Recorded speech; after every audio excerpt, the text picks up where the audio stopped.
fourth row. Not a good day for Alain yesterday, but he maintained it was all traffic, and possibly it was, because this morning in the all-important warm-up in race setup, he in fact emerged fastest. All right, also working with us today is John Bizignano, an old hand in Formula One. How do you see it, John? Well, Chris, I see it as a very slippery race. This is what we call a green track. The Hungaroring is not used every weekend, such as a Brands Hatch or a Silverstone, and all the drivers have been complaining about getting that power down on the track. No matter how much horsepower you have to be able to initiate that horsepower through the rear wheels and onto the track. So let's see how many boys are slipping and sliding. Look for a slippery offline, especially in the first few laps. Okay, you can see the flags are waving in the breeze about 10 miles an hour. Let's look now at how they'll take the green light for this, the 1988 Grand Prix of Hungary. Ayrton Senna, again, in the #1 position. The young Brazilian at 102.234 miles an hour has narrowly edged his rival, Nigel Mansell, who's driving the Williams-Judd, a normally aspirated car. We have a turbo car in the pole, and here Nigel Mansell. This picture's a little early. Nigel Mansell has a bit of a beard today. He's got the chicken pox and hasn't been shaving for the last few days, but he's rising above that. Terry Boutsen is next in the lineup in the Benetton Ford. Boutsen is the Ford hope for the competition today. And then it's Ivan Capelli of Italy in the March Judd, car number 16. Next in the lineup will be Boutsen's teammate, Alessandro Nannini, in car 19, a Benetton Ford. And then Italian Riccardo Patrese in car number 6, a Williams-Judd. In the fourth row, the furthest back he started all year long, Alain Prost of France in the second of the McLaren-Hondas. And then it's Mauricio Gugelmin in car 15, another March Judd. He's from Brazil.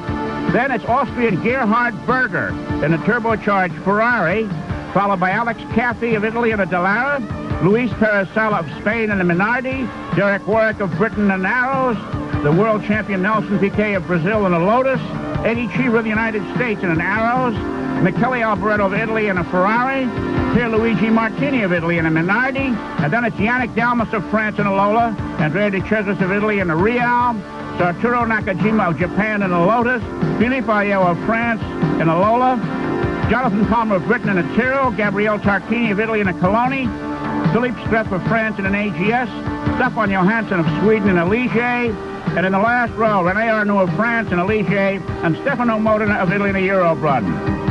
Sailing to make the lineup, Oscar Larrauri, Baron Schneider, Julian Bailey, and Piercarlo Ginzani. So that's your starting field as the cars are on the racetrack. We've got a sunny day, some clouds, a slight breeze. It's 86 degrees with a 10% chance of rain. Actually, David, I'd call that ideal weather for racing. Absolutely, just maybe a little bit on the warm side, because this, as you can see from the map, is a very, very physical circuit. The drivers really have to drive hard around here the whole time. All right, now let's for pick 6, David. Who's going to win the race today? Well, I think that Senna's going to win this race, and I think Nigel Mansell hopefully will keep up his qualifying, come second.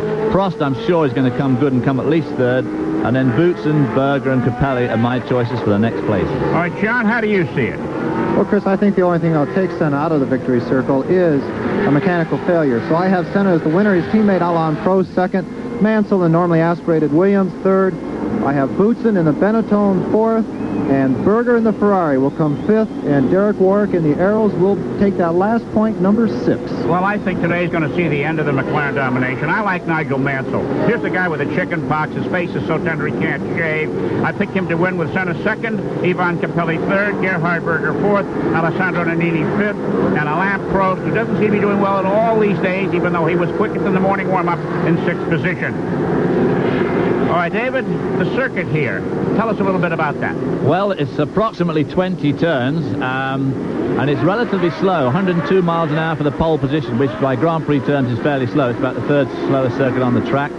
Between 25 and 35 gear shifts, depending whether you're normally aspirated or a turbo engine car. A little bit of elevation change, a very, very interesting track to drive on, a great challenge for a driver, but an absolute pig to pass on. So you get long queues of traffic here held up behind slower cars. A very, very demanding circuit, and as John said earlier, the asphalt mix is slightly odd. It's not used very much, and so the circuit is very, very slippery, and it gets quicker and quicker as the weekend progresses, but it's still always slippery offline. Well, here we have the update on the weather. It's 86 degrees now. The track temperature is 95 degrees, and the wind has fallen off. There was a slight gust before, and the chance of rain at 10%. The asphalt surface here is very smooth. It's almost as though it were polished. And as a consequence, the racing surface, beautifully wide, beautifully laid down, is slippery. And there we have the drivers on the line. The tail end field is pulling up, and when those cars at the top of the screen come to a stop, then the red light will go on, and between 4 and 7 seconds, the green will go on, and the 1988 Grand Prix of Hungary will be on its way. There's Ayrton Senna in the front left, and then to his left is Nigel Mansell. The start is all important. Mansell is geared for this race. It's a key to whether there's the red, watch for the green, and here we go, and Mansell moves off, and it may be that Mansell can beat that McLaren to turn 1, but no, it's side by side heading down the track into turn 1, and Senna gets the edge, leading into that first right-hander as the field funnels down behind him. The turns are where this Williams-Judd will excel. The straightaways is where the McLaren will excel, and right now, Senna has the advantage. A lot of people duking out the back. There's one of the Ferraris and the Dallara trying to go around the outside because the make-up ground on the first lap here is so important because it is very, very difficult to pass in the race. A beautiful high shot now. Let's see if Senna can pull away from Nigel Mansell as he has done in all of the Grand Prix in the past. This is the 9th pole position, or 10th pole position rather, for the McLaren teams. And here they're stringing out, heading uphill. This circuit was designed to have a different shape than it does here. But when they were building it, they found some underground springs, and they had to recontour it, and as a consequence, it's quite wiggly. The drivers call it Mickey Mouse, but the normally aspirated pilots love it, John. It's also a circuit that goes up and down, Chris. It has greater elevation change than the other circuit in Formula One, ever since the demise of Brands Hatch and, of course, the Nürburgring. Now, watch this McLaren head down that straightaway. The McLaren was a half a second faster down the straightaway than the normally aspirated cars, and even that very quick normally aspirated car of the Mansell Williams. So as you said, Chris, the normally aspirated boys are going to be using that engine, driving the car a little bit sideways, going through the corners. So when it gets to that straightaway, which is the easiest place to maintain a lead, we'll see Mr. Senna pulling out maybe a 2 or 3 car lead. Let's see what happens here. Well, Riccardo Patrese must have made a tremendous start because that's him in 3rd spot there behind his teammate Nigel Mansell, who's giving Ayrton Senna the strongest run he's had this season. But look, you can see that Honda pulling out a little bit on the straight, but not what we're used to seeing it pull out. And they're right behind Patrese, and then 2 Benetton Fords, one of the Ferraris. And Mr. Prost is starting to come through his not-so-good 7th qualifying position, and he went around one of the marches there. Well, Prost had a very bad day in qualifying, and here we have the first lap standings. Senna, Mansell, Patrese, Boutsen, Nannini, and Berger. We've got the turbo car in the 1st place and a turbo car in 6th place, and normally aspirated cars in between. A very close margin. Now you get a look at it. Oh, here's one of the minorities in the pits right off the bat. Early trouble for this team. They're working on the front of the car there. Looks like maybe a change in the brake ballast or possibly front wings. But Mr. Ayrton Senna is doing what he has been doing all year long, leading another Grand Prix in that Marlboro McLaren. But it's nice to see Nigel Mansell up there, right up his exhaust going into these slower corners. Of course, Nigel last year, he dominated this race. And it was you, Chris, that actually called exactly what took him out of the Hungaroring last year. That was a tough break, Mansell. Let's go back and take a look at the start and see how hard Nigel Mansell tried to snare the early lead from pole sitter Ayrton Senna. There they go. It's Mansell on the right side. See, he picked up the difference between the side-by-side start. We're at side-by-side, and one of the marches is falling way back there, and they go into turn 1, and Senna has the edge as Mansell decides to tuck in behind him rather than try an almost impossible outside pass. Patrese made the outside pass there, and here he is in 3rd spot already as we come into what is effectively turn 2. Patrese had slipped right up around the outside. A very brave move on the outside of that turn 1. In 3rd place by the 3rd corner. Right. Not bad. The Benettons are running 4th and 5th. Prost has had a bad weekend here. On Friday when it rained, he only went out for 1 lap. The rain was so bad Friday that the Lotus cars, neither of them went to the track at all. And people were saying that Prost is losing his enthusiasm for the sport. Then this morning on full tanks, he was the quickest qualifier. One of the marches in the pit. Runner.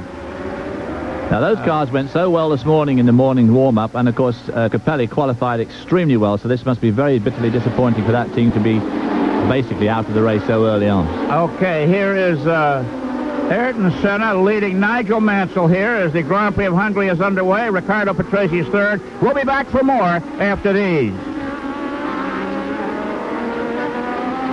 who continues to lead the 1988 Hungarian Grand Prix over Nigel Mansell, his nearest challenger. Riccardo Patrese lies third. Belgian Terry Boutsen is fourth. Italian Alessandro Nannini is fifth. Austrian Gerhard Berger and Frenchman Alain Prost round out the top 7. It's interesting that this race was the first of the 1988 Grand Prix where the pole sitter qualified faster than last year. And here we have car number 4, Jonathan Palmer, out of it early, looking at his car as he walks by. There, 0.8 of a second is the interval between first and second.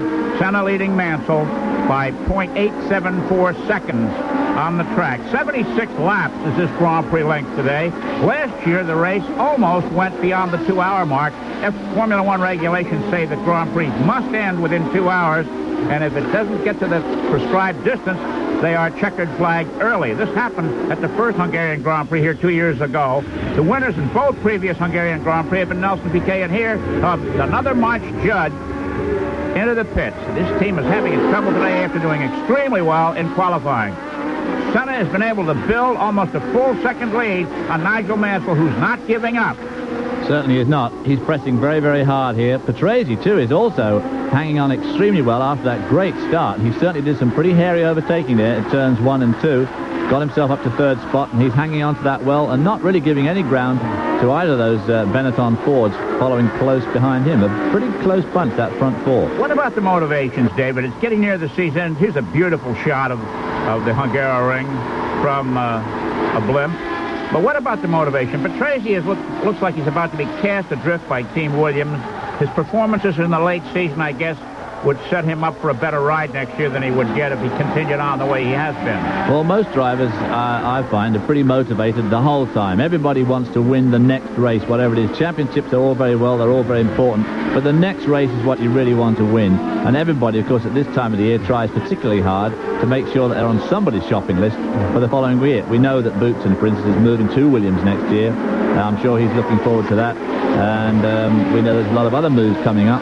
But I don't think that the motivation really today is right there as you see it on this track. They all want to win this race. Well, here we have a turbo battle here. Gerhard Berger being pursued by Alain Prost. But let's talk about the people up front, John Bizignano. Bad blood at the beginning of the season, very evident between Nigel Mansell and Ayrton Senna. You've been out on the pits for most of these races. How strong is that disaffection? Well, Nigel Mansell and Ayrton Senna are two incredibly competitive people, and unfortunately they've let their competitiveness come off the track with them from place to place, and at one point, I believe it was in Belgium a couple years ago, they actually came to fisticuffs, and since that time they have never been, as you say, the greatest of friends. They've actually become enemies. The press love to make a great spectacle of this, a little bit more extra intrigue within the beautiful people and beautiful places, so they want to beat each other on the circuit, and sometimes they want to beat each other off the circuit. So this is interesting. Mansell is closed on Prost, as has Patrese. They're moving in on the Senna, pardon me. They're moving in on him there. And in the back, we see where the McLaren right here cannot get by the Ferrari, the all-dominant McLarens. The other cars apparently are coming up to their levels of performance here. Gerhard Berger's mirrors are full here of Alain Prost trying to get by, and Prost can't find the plate. Eddie Cheever said earlier that the nature of this circuit is such that there's really no good place to pass. So in order to pass, one has to, quote, elbow his way by. And we may see some wheel wanging before this Grand Prix takes the checkered flag. That's one of the problems with these challenging circuits that people tend to design. They think they make great racetracks. They certainly make a tremendous challenge for the drivers and the cars, but they make awful racetracks because you can't pass anyway. Well, Mansell's picked up a half a second on Ayrton Senna. 3.37 seconds is the interval there. And I picked Mansell to win this race. Let's see if he can do that. We wonder what kind of an attitude our leader Ayrton Senna has right now. Is he just sitting there, or is he extending himself? Well, it's hard to tell at this stage. I mean, he'll only extend himself as much as he has to stay in front. Now, you know that Nigel is really extending himself at the moment, and I think Prost actually is probably not overextending himself at the moment because he has such a great reputation for reliability, But I know that he knows that at least a couple of those cars in front of him are going to drop out of this race before it's over, and he doesn't want to be one of those. Well, you know, by Formula One standards, this is a very close race. There you can see the top 6 cars all in one shot. We've not seen that all season long after the first 4 or 5 laps. And here we are on lap number 7 of today's race, and the entire point spread is right there in front of us. This is truly remarkable. Well, of course, Prost, really, the challenge is really down now for him because he is only 3 points ahead of Ayrton Senna. They only count their 11 best results for the year, so Prost is going to have to give up some of those high point scoring races he's already had. And so he really needs to do well here, and I'm sure that he will. Well, and Prost has just pushed Gerhard Berger to the fastest lap of the race. Well, and talking about that, we should mention that the turbocharged boys do not have a fuel problem here. We have seen them race in the past on several circuits that are very fuelish circuits, as again, I believe that's Ivan Capelli. His helmet is covered up and the numbers are covered up, but certainly the March team is they had tremendous qualifying, and their race has really turned just as bad as it could be for that one particular car. But they do not have any fuel problems here. This means that the turbocharged boys can run as hard as they want and not have to look at the fuel gauge. At least that was the word just before the start of this race. Now it looks like the Ferrari there is pulling out a bit. The McLaren catches them a little bit in the corners and a little bit on braking, but down that straightaway, which we only have one of any consequence, the Ferrari of Mr. Berger decides to pull away maybe 1 or 2 car lengths advantage over breaking into those tight chicanes. You know, it's interesting you say, John, that the fuel is not a problem here. Some of the Grand Prix races only last an hour and 25 minutes, and they have fuel problems. This one is expected to go within a minute or two of 2 hours, and yet there are no fuel problems. Well, it's all part of the average speed, isn't it? I mean, the average speed here is way down around about the 99 mark, 98, 99, and you just don't use the power. You just can't use the constant power around here, so you don't use the gasoline. The same thing in Monte Carlo, David. Yeah. I think Monte Carlo is the lowest average speed at 85 miles an hour. And also the traffic and the problems of passing. There we have Mr. Piquet from Brazil having a miserable season, continuing that same venue here in Hungary. He's going very slowly. We could hear the car just revving a bit. He is going to try and get back to the pits. Sounds like he's got and one of the Minardi's also off the track. Well, we're having attrition early here. Look at this. You know, the boys on the Team Lotus, so they won't speak for the record, are very disenchanted with the performance of the cars this year. There's a little argument within the team whether Mr. Piquet isn't getting the job done or whether the car is not up to the job he has to do. But at any rate, if this keeps up, several of the Lotus team members are expected to resign. Here's Philippe Strepp in the AGS in the pits. Changing the nose cone very quickly. As we were saying, the traffic, there is going to be some bumping, breaking into these chicanes and so forth. And you are going to see some body work coming on and off. Mansell right up the exhaust now, Mr. Prost. The front 5 are all incredibly close. They've all closed right up. So that would indicate maybe that Senna, in fact, is, if anything, slightly holding this field up. I think so. Ayrton Senna, the leader here, is now being under extreme pressure by Nigel Mansell in second place, and waiting in the wings is Riccardo Patrese, Mansell's teammate, as Nelson Piquet goes to the side. We'll be back for more. Home of the National Football League. All right, Mr. Senna is under extreme pressure, as we said before. Nigel Mansell is not leaving him alone, and if Senna should run into traffic, we might see some interesting developments. There's going to be some pretty hair-raising passing going on here. That front 4 are very close together. Alain Prost has got around Gerhard Berger and is now up into that 6th spot, and he's catching up with the 2 Benetton cars. So I guess Alain's next job is going to be to pick those 2 Benetton Ford cars off. I guess patience is one of Prost's big virtues, because Berger just set the fastest lap, and then he's passed by Prost. John?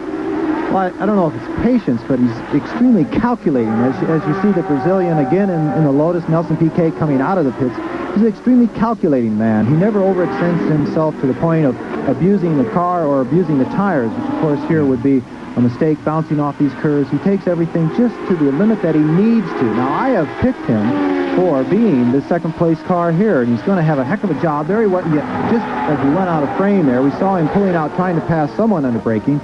Let's see if we can pick him up in another shot here. Yes, he has gone around into 5th place, and while we were at the break, we saw Street come into the pits, put on new bodywork, and then while we were in the break, he was shown again on the side of the track, missing the whole left front corner. But the race is up front between these two gentlemen right at the moment. Well, now we see what Nigel Mansell is doing, David. You're a racing driver. It looks to me like he's testing maybe a little offline places on the track. Nigel spun. Whoa. Nigel got one wheel on the curb. And he dropped back to third, to fourth.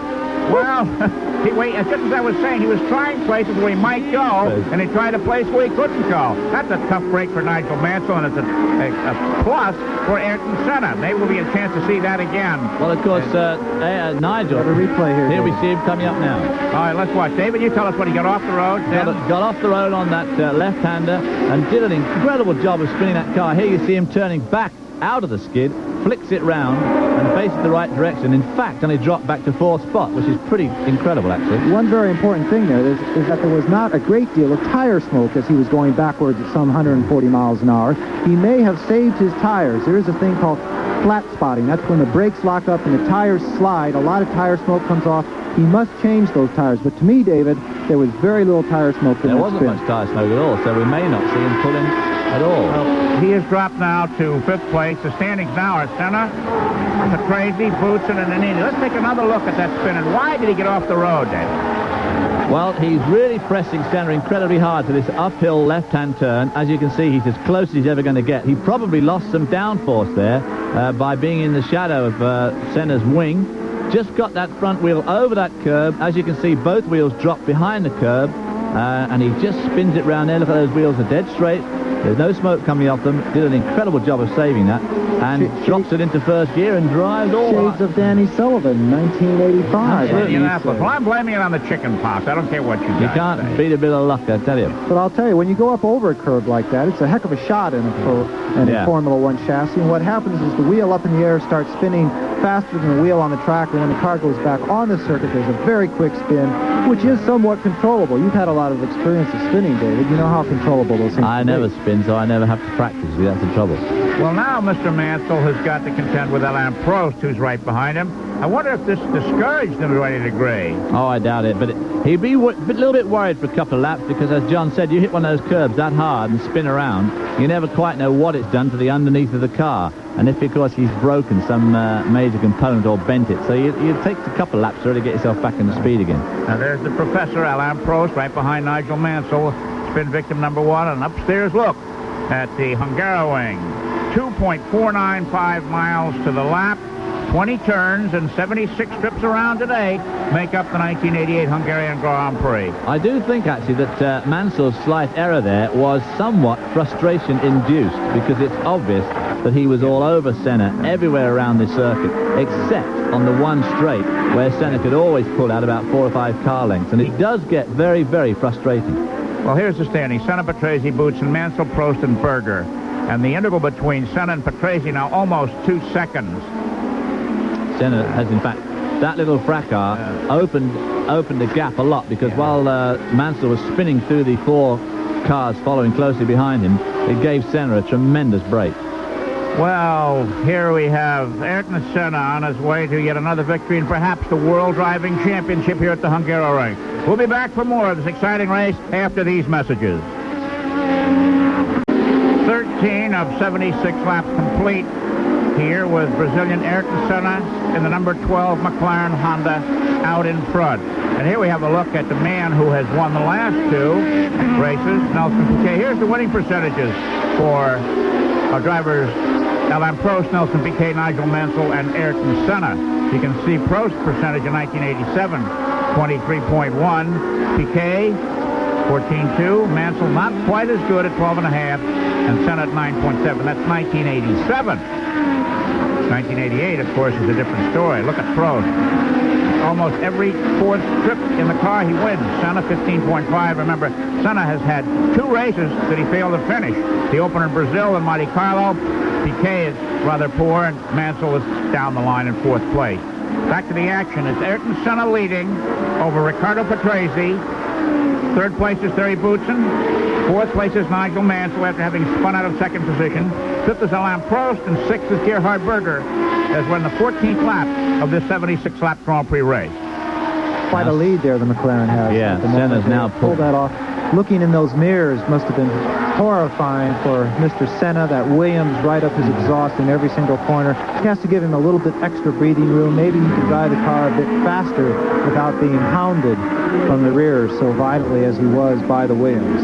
Alain Prost, who we just saw there, is obviously going to have a job getting past Nigel Mansell, but Senna is now putting some serious daylight between himself and Riccardo Patrese in second spot. But right behind Patrese is Thierry Boutsen in the Benetton Ford, who, of course, is about to take Patrese's drive away from him, probably at Williams next year.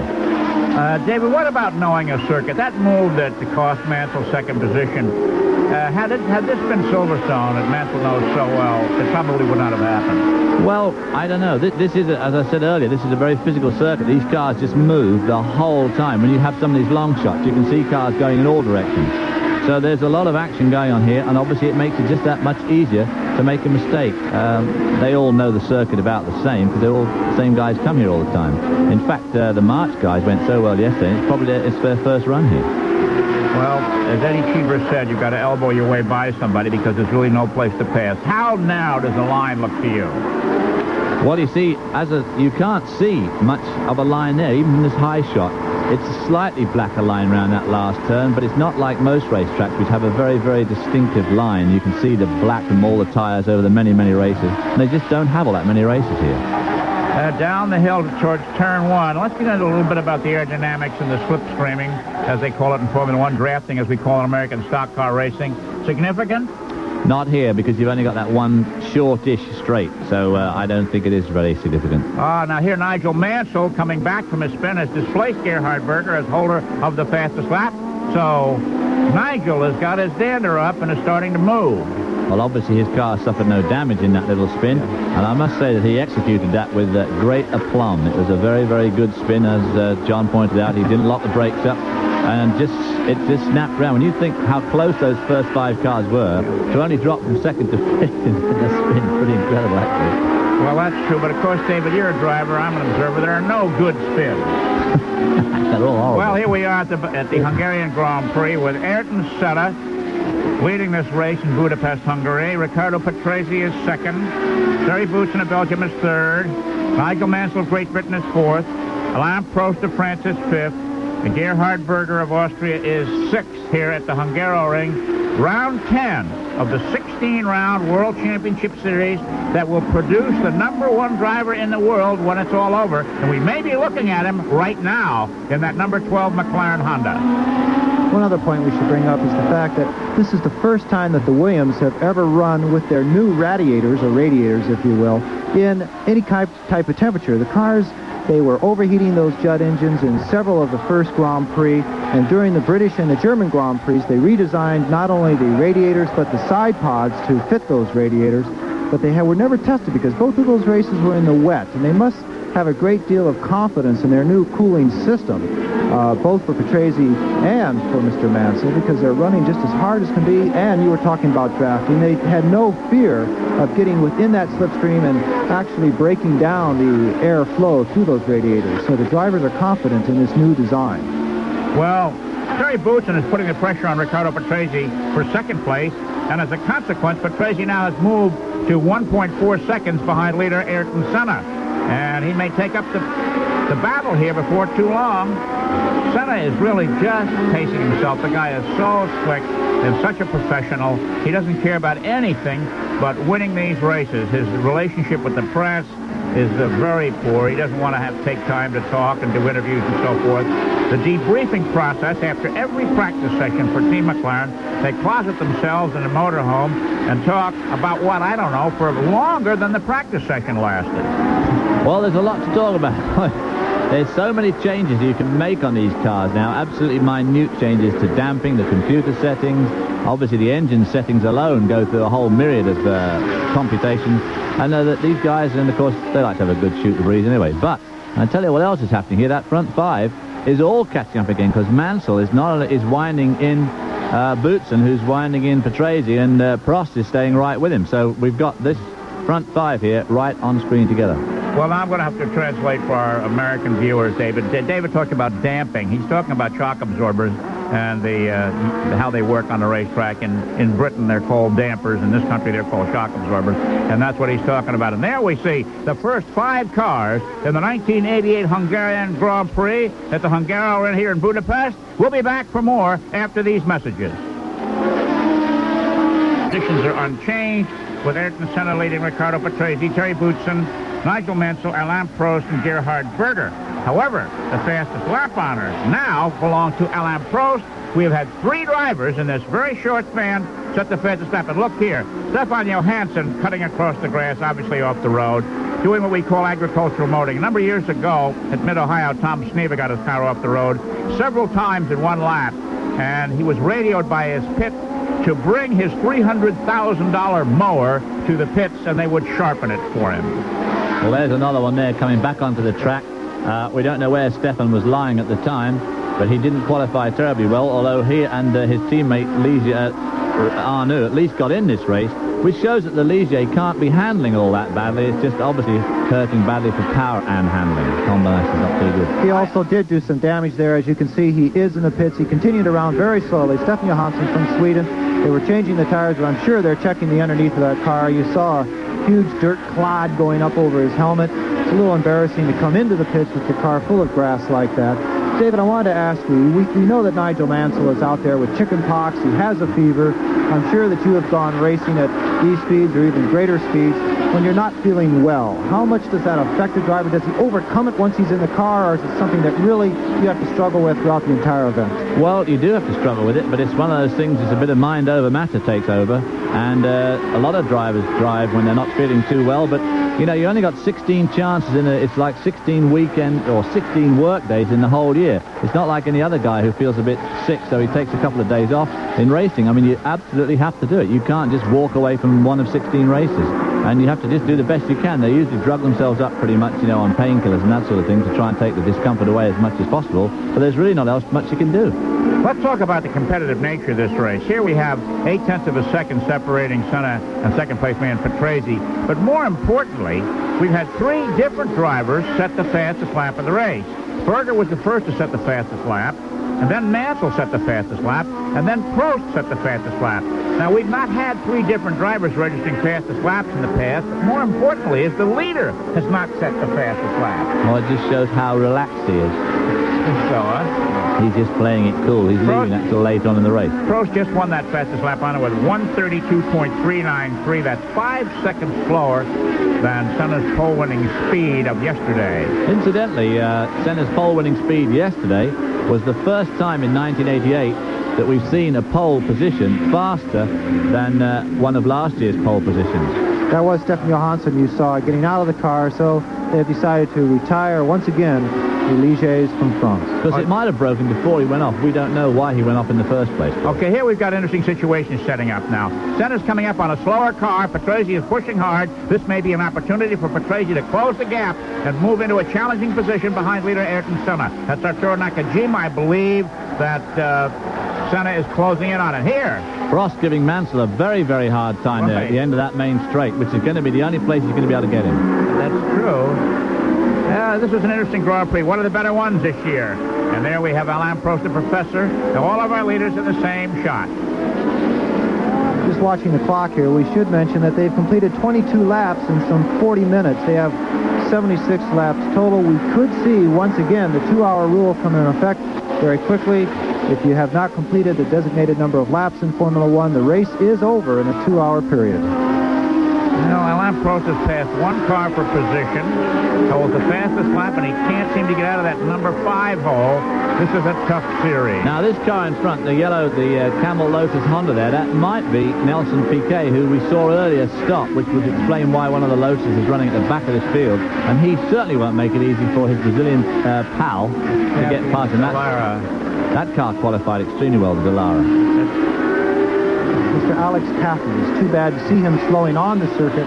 We'll give you a report of his mechanical problems. Now we've got Patrese really putting the pressure on Senna, and in turn, behind it, Patrese is Boutsen. Terry Boutsen. So Patrese, how much time is he spending in the mirror, David? A lot, I would think. An awful lot. Now, Patrese is going to make life very, very difficult for anybody to pass him. That's for dead sure. You see him do that little jink there at the end of the straight just to discourage anybody from going down the inside. Alain Prost has dropped back. Just a couple of laps ago, we saw him having a go at passing Nigel Mansell, and as you can see, he suddenly dropped back a long way, probably 2 seconds or so. Mr. Patrese has a reputation for being an extremely aggressive driver, especially in this type of situation. He is also looking in his mirrors, but all he wants to do is to get that Williams in #1 place. Senna may be toying with him, keeping him at bay in the corners and then pulling away on the straightaways. And watch Patrese, when he started his season some 169 starts ago, he had a bit of a reputation for being a roughneck, especially in trying to let other people by, but he knows how to hound the people in front of him, trying to push them into a mistake. Well, right now he's putting the pressure on Ayrton Senna. Just a few car lengths separate the first and second place cars, so he boots and can see the leading car there, and he's getting it on here. As the cars are getting lighter, they're burning off the fuel. They're a little bit easier to handle here. And Senna's problem right now is 2 slower cars coming up in front of him that he's going to have to deal with in the right place on the track. If you were in Senna's car now, David, where would you want to pass these guys? You'd want to catch them up right at the straight, but of course this doesn't always happen quite that easily. It's interesting to note actually that Camel car in front, they're not making much ground on him, but he in turn has got to lap somebody else. There we see Alex Caffey pulling off, not even into pit lane. Okay, the leader's the third car in the picture. There goes the Lotus Pet with the slower cars. I think that's a and here comes...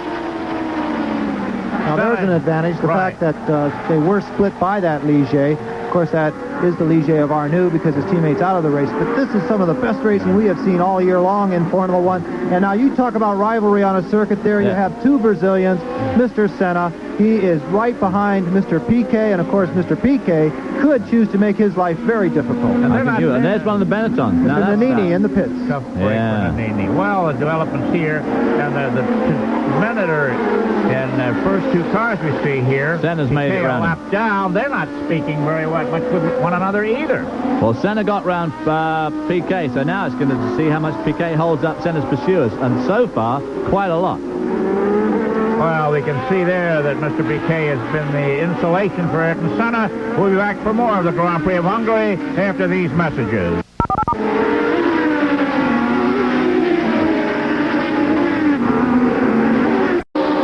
As we approach the halfway mark now, leader Ayrton Senna is in traffic. He's used it to his advantage to build a big lead over Riccardo Patrese after passing Nelson Piquet, who is fallen way behind in his #1 Camel Lotus Honda. And here comes... But now it's working the opposite way. He's caught up with another one of the slower cars, and he's going to lose all that advantage he picked up earlier on because he's met him at the worst possible place, right in the middle of all this twisting bit of track, and the guy either can't see him or can't let him around, and there, that gap that he just had, about a second and a half, gone down to absolutely nothing. It's one of the Menards, I think. Well, and now, look at Mr. Patrese is right on his tailpipe. They all are. Oh, my, well, look at this. Luis Carrizal, the young Spanish driver who looks like a young James Bond, Roger Moore. There's very much a look-alike here. Now, here goes... Bit of luck there for Senna again, because he got him at the end of the straight, and now Stahler's going to hold up his pursuers again. So Senna again, a little bit lucky, and of course that extra power that he's got just makes all the difference when it comes to situations. Well, Stahler moved over to let Patrese by, so he didn't get too much of an advantage. With 25 of 76 laps complete, we're 1/3 of the way home in the 1988 Hungarian Grand Prix, but Patrese is right back there on Mr. Senna's tailpipe. These Hondas, the V6 engine of 80 degrees included angle, are constantly being updated from race to race by a crew of over 20 Japanese engineers that come to these races, and they have these engines delivering monumental amounts of horsepower for qualifying, and they're detuned for the race itself to get fuel mileage. But I'm surprised, frankly, that Mr. Senna isn't a lot further ahead than he is now. Well, I think the fact does remain that the normally aspirated cars have had a lot of development as the year has gone on, and they have got a lot better. The McLarens came out of the box at such a high state of development that they can't improve a lot more over what they already are, whereas everybody else has got a lot more room for improvement yet. Well, now here we have leader Ayrton Senna behind Stefano Modena and an outside pass there. Well, Modena is not used to all this sort of track that you're rolling around. Let's see if Mr. Patrese can duplicate that. He's giving him room. There's a gentleman. There's a lot of people feel that Modena is a star of the future. I think he's shown some extremely good form. last year, his very first Grand Prix in Adelaide, Australia, he went very well. Is that Alain Prost going past Nigel Mansell there on the front straight? Yeah. I think it is. Nigel Mansell been displaced, and Alain Prost moves up yet another place, getting closer and closer to that second position where, of course, he will end because of my pick 6. Love that turbo. Absolutely. It does help a lot when it comes to passing. Well, now, maybe Mr. Prost is on his way here. That puts him in 4th position, so the McLarens are 1st and 4th, separated by Patrese in the Williams and Boutsen in the Benetton car.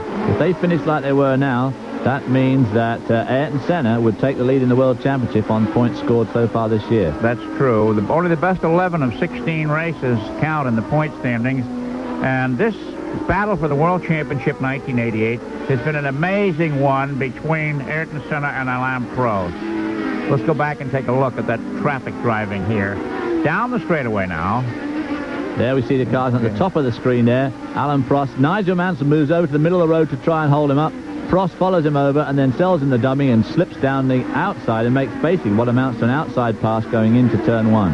That's not just pure horsepower going down that straightaway. I would think that Mansell must have had a problem in steering his car correctly out of the last corner and therefore getting the inertia that he needed to maintain that lead down that straightaway. Yes, the McLaren is turbocharged, and yes, it may have a little bit more horsepower under these conditions, but the way he just flew by him almost 2/3 of the way down the straight, not at the end of the straight, showed that Mansell was pushed possibly into a mistake there. Either that or Nigel's got a problem, because I noticed he slipped quite a long way back now. It'll be interesting to see if he can pick up some of that gap again.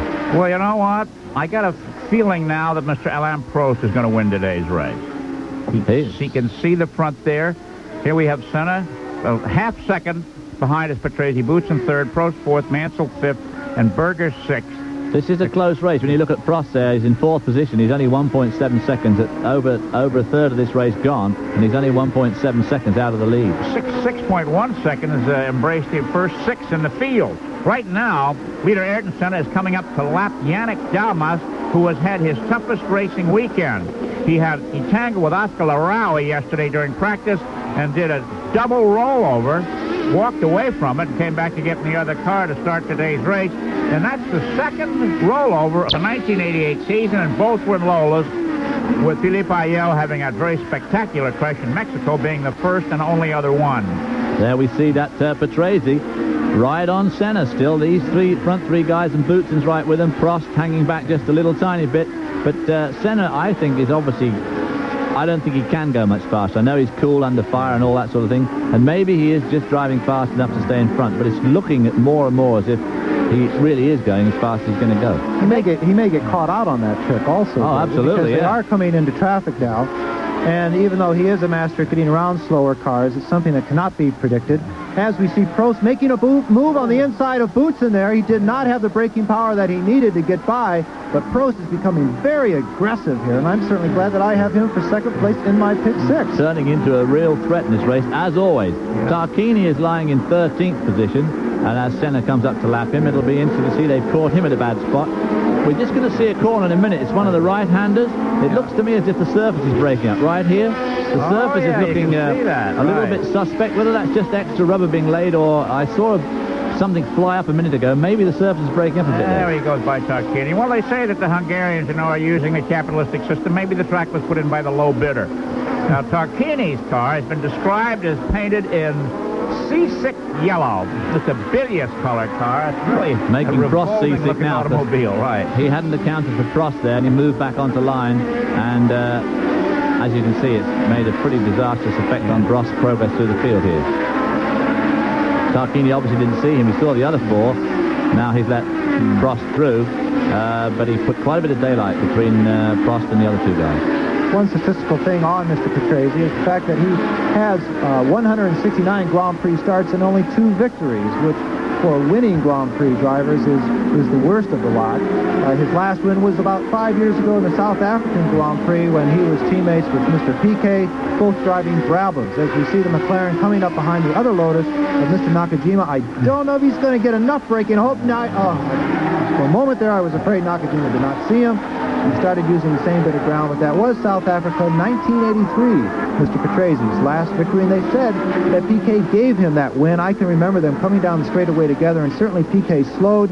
He took The flag, Mr. Patrese took the flag, and Piquet took the World Championship. You know, Ayrton Senna's really having a tough day today, passing car after car after car. Because each time his nearest rival closes in on him. Well, they're all having a tough time, and this is a very, very difficult track to pass on. Eddie Cheever made some comments earlier on about it being a difficult track to pass on. It is difficult, and you've got to have a certain flow of luck to go with you. Alain Prost in qualifying had no luck at all in getting a clear lap and qualified 7th.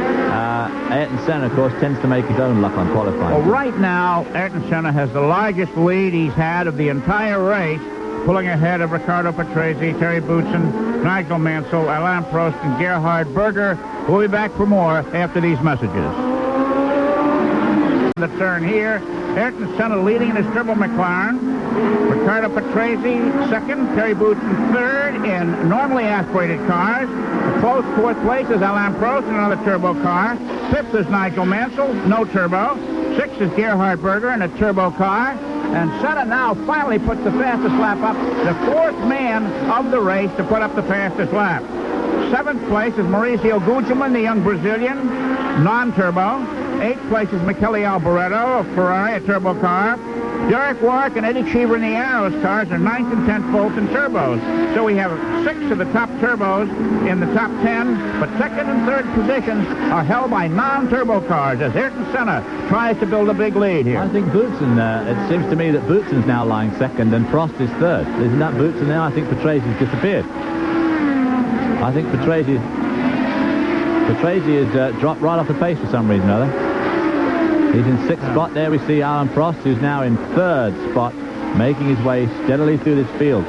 But this is the widest gap we've seen in this whole race yet. That last gaggle of traffic they passed really opened these guys up. Well, the Ford people are celebrating now with their man Terry Boutsen in that DFR engine Benetton car holding 2nd place. Prost is 3rd and getting closer and closer to the front. It'll be interesting to see what happens if he moves to 2nd, what kind of team orders might be given here.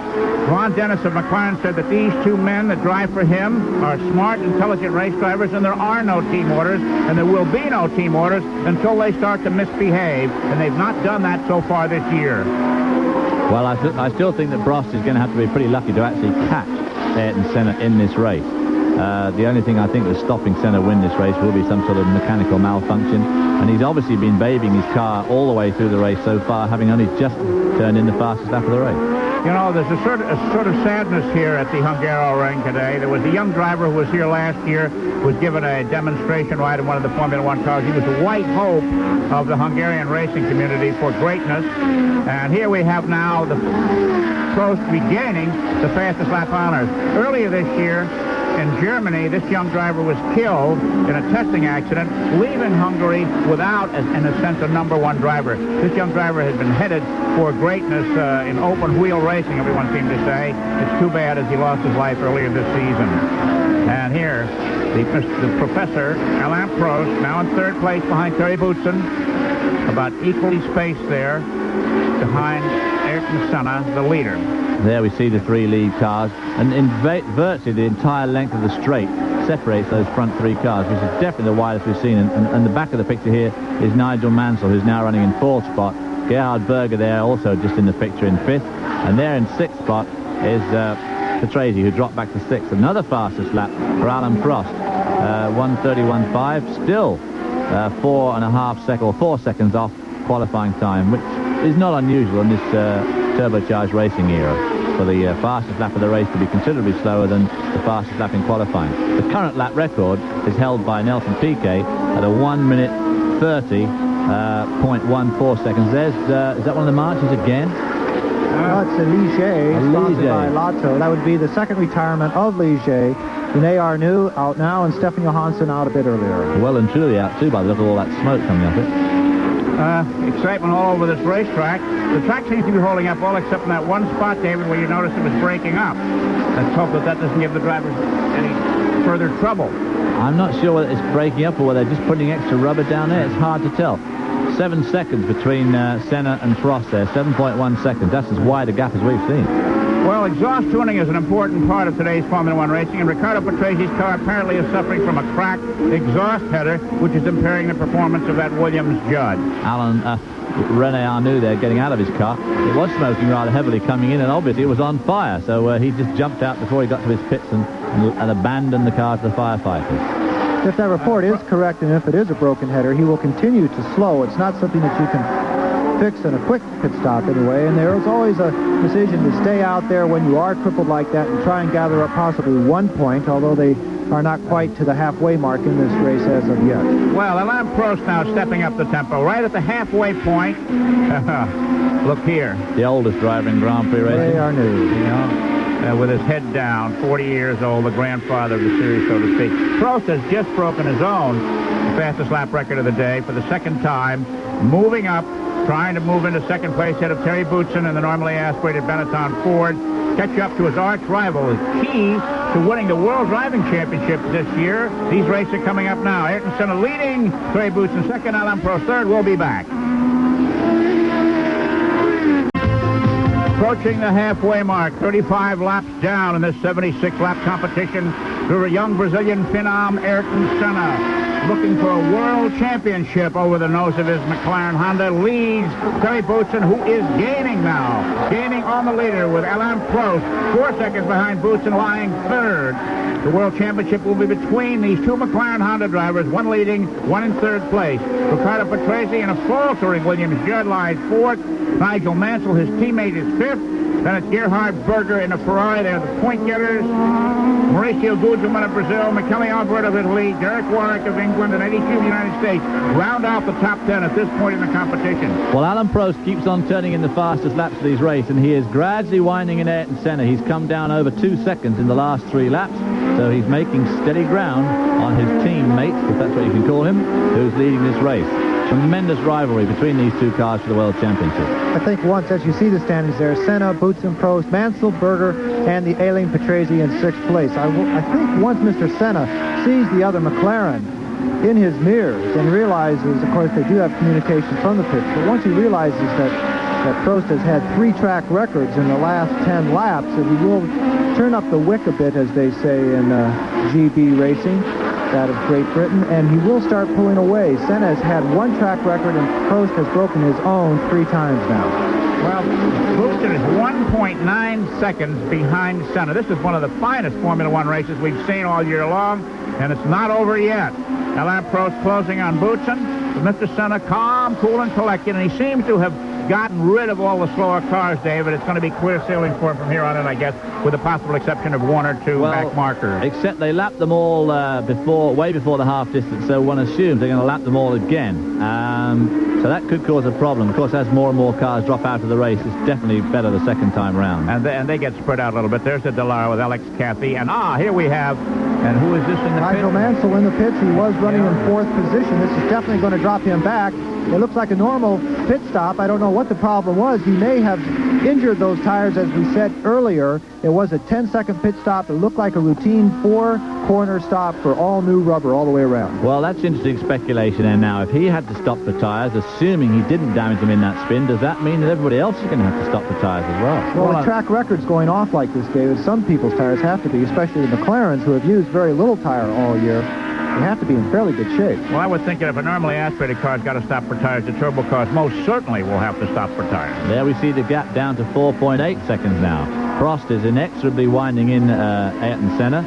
Of course, the thing always remains is, can Senna just turn the wick up a little bit more and pull away again? Well, this really is interesting now. That's one of the things that Senna is notoriously good at is preserving his equipment. He's won some races by not having to stop for tires when others did. And it may be what he's doing now, without running away and building a big lead, can withstand the pressure. There we see Prost getting closer and closer to Boutsen. Boutsen not making quite so much impression now on Senna. And, of course, Alain Prost again, another fastest lap for 1:30.7, getting pretty close now to the outright lap record held last year by Nelson Piquet in the Williams-Honda. Honda engines have been absolutely dominating the last 3 seasons in Formula One. The fastest lap time has just been lowered by 2 seconds from the first one that was posted today. What's that doing to their tires, John? Well, I think the tires, especially on the McLaren, should be in good shape. When they come by in the close-up, you can't see any graining on the tire. You can't see any lines developing. They do not look blistered. The temperature at 86 degrees, the track temperature, a little more of that, of course. But tires, and what Lee God said earlier today, will not be a huge factor in this particular race due to the, as you described, the very smooth surface of the track. It's not a surface like Mexico that just rips tires apart, and the heat factor, again, being low. I think the tires, especially on those McLarens, will go the distance. It has to be a tough situation there for Mr. Boutsen. He's in between two people who have won numerous Grand Prix. He has never won a Grand Prix. He led for the first time the Grand Prix of Mexico a year ago. Fine gentleman, very soft-spoken, maybe not as aggressive as most people think so, but he is extremely competent in these F1 cars, and he likes to run up front. When he did come out of the car in Mexico, he said, "I could not believe how easy it was to lead a Grand Prix," and now he has an opportunity. It doesn't look so easy, but certainly possible. Well, it's not easy now because Prost is moving right in behind him, and they're closing in, telescoping on leader Ayrton Senna, just past at the halfway mark of this 76-lap competition today. There you can see the three leaders right there. And they're coming up there to the gap now down to 2.4 between first and third, and they're just coming up to lap Derek Warwick, I think, in one of the US F&G cars. And that was 4 seconds just a little bit ago, David. It was, yeah, exactly. It's come down from 7 when after that last debacle, once they got through all the traffic. An interesting thing, of course, one of the reasons why the lap speed keeps going up is these cars, don't forget, these cars weigh about 130 pounds less now than they did at the beginning of this race. 40 laps on the Super there. And, of course, another reason is there are fewer cars on the track. So and that line's getting better too. Like John said earlier on, this is a very green track, and it will improve the whole weekend, and should get quicker and quicker and quicker as the weekend progresses. So here's Boutsen moving right in on leader Ayrton Senna as he's being held up by a slower car. One of the arrows. It's Eddie Cheever, the American driver, Eddie Cheever there. Here's a crucial moment in this competition today now. Cheever moves over and lets them both by. The gentleman Eddie, the only American in Formula One racing. And he also let Alain Prost by.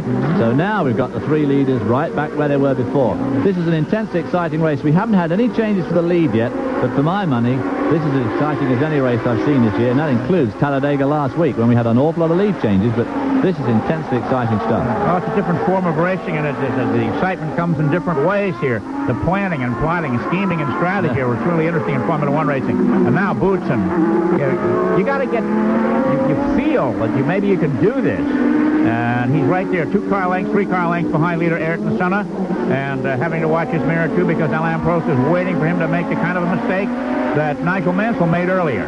Well, of course, Boutsen again is going to be getting frustrated now because he's sandwiched between 2 cars that have probably got, when they hit that main straight, 100 more horsepower than him. And he's making very good ground through all these corners, but once they get to that straight, they can just pull away from him, and it's going to be extremely frustrating afternoon for Thierry. Well, our stopwatch says 1.2 seconds from first to third, the closest interval of the competition today.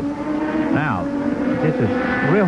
Going on to the straightaway, it has to be a little frustrating for Boutsen, who is driving through the corners very hard, using the brakes extremely well, but on that straightaway, you'll see him right up the exhaust of Mr. Senna going into that last right-hander, and then down that straightaway, Senna about a third of the way down. You just see the car lengths coming out further and further and further. David, I'm sure you've been in that situation where a more powerful car is making your driving talents and chassis looking a little bit slow. Well, of course, everybody has that problem this year with the Nissan in the IMSA races, the Nissan having won the last 7 races. And here you see Senna pulling out a big gap on Boutsen, and of course even more to the worry of Boutsen is behind him. Of course it gives Alain Prost an ideal opportunity to catch up with him. Well, you know, 20 turns, a lot of gear shifts, a lot of gear changes to get around this racetrack. Chances for missing a gear immense here. Probably more gear changes here than any other racetrack on the circuit. With Ayrton Senna leading, Thierry Boutsen and Alain Prost third, as we're past the halfway mark of the Grand Prix of Hungary. Berger, Patrese, and Guzman round out the top 6. We'll be back for more. Side by side, wheeling in the corners. A march on the outside. Williams on the inside. Nigel Mansell after that pit stop with fresh tires, getting a good bite, David? Yeah, and putting himself back into 6th spot. which, considering he's had a pit stop and a spin, is pretty jolly good at this stage of the race. Right? So, to get back in the points, that's right. Yeah. That shows the importance of a quick pit stop. He was running 4th, came into the pits, changed those tires in just over 10 seconds, came back out 7th, but quite a way from Gugelman in the march for the 6th place. 6th place, that's the last point within the championship pointing scoring system, and he came back, made up that ground. Nigel Mansell once again back in the points. Now the thing is, of course, with those fresh tires, can he maybe catch up Berger in the Ferrari and get away with 5th spot? That gap between 1st and 3rd still hovering at around about 3 seconds. Senna, I think, has speeded up a little bit. That's true. Senna has pulled a little bit away from Terry Boutsen in 2nd position, but Prost is right behind him there. The stopwatch tells it all. But Mr. Senna is getting a bit of a break now with a clear track in front of him, using the turbo power of that V6 McLaren Marlboro-Honda car. Of course, Alain Prost, it's one thing to catch up with Thierry Boutsen. Of course, it's another thing entirely to get past him, especially around here, where you've only really got one chance per lap. Well, that's for the turbo car. If it were not a turbo car, you would really have trouble getting back, because he could turn up the boost and go down the straightaway, at great speed for that one-lap reserve power you can get in a turbo car. Is really quite an advantage. Here they are, 2nd and 3rd place, Boutsen and Prost. Everything's still got to work right for you, though. You've got to be right behind the guy when you come off the last turn. You've got to make a really good job of that last turn, and you have to really work it out. You have to work out your strategy. Some corners before the one where you want to actually overtake him. If you watched David and John, the change in character of Grand Prix circuits, for years and years, everybody stood around the verges in the grass and watched. Then the Hockenheim built the stadium area, and I hear this new Hungaroring. Very few people on foot here. Most are in the stands, 100,000 on the banking over there in the back, a few people, but the majority of the populace here, despite high ticket prices, are sitting down in grandstands. Of course, it does sit in a nice natural bowl, which allows a lot of people to sit on those grassy banks and watch the race from natural grandstand, which is very nice. Somewhere like Silverstone, of course, is particularly flat. You have to sit in the grandstand here to see him. Prost right up old Thierry Boutsen's tail here, and you'll probably see him get even closer as they go down that long front straight. Well, Senna's pulled out at our 2.7. There it is, the pass for 2nd place by Alain Prost on the inside of Terry Boutsen, and it's the old dominant McLarens 1 and 2 now, and everybody's stopwatch will be in hand to see whether Alain Prost could whittle down his teammate Ayrton Senna's 2.7-second lead. Wow, this is really a great one. There we see it again. Here's a replay. Thierry really trying hard there. You see his car bottoming out. He got right to the edge of the road. He actually gave Alain Prost quite a bit of road there, and Prost took advantage of it. They don't call him Professor for nothing. He strategized that for 2 or 3 laps, wound him in, and nailed him at the one place on the track where he was sure of getting away with it. I think Terry realized it was a hopeless situation. Prost was awesome quick through the corners and absolutely had superiority down that straightaway. And coming off the last corner, he slingshotted him through the long straightaway, just past the pits, coming up alongside of him, and got him on those fine McLaren carbon fiber brakes. Coming up on a slower car now, Mr. Senna. He knows that Prost is behind him at this point. He goes on the inside, passes a nice clean pass there. You got to give Terry Boutsen a lot of credit for not holding up someone who's challenging him for the 2nd place position. That's true. He is a gentleman in every respect, and it'll stand him in good stead down the road. But right now, here is Ayrton Senna coming upon slower cars, which is exactly what Alain Prost wants. Well, except, of course, he's going to come on him as well. So, that first white car, I guess, was Stefano Modena in the Eurobrun car.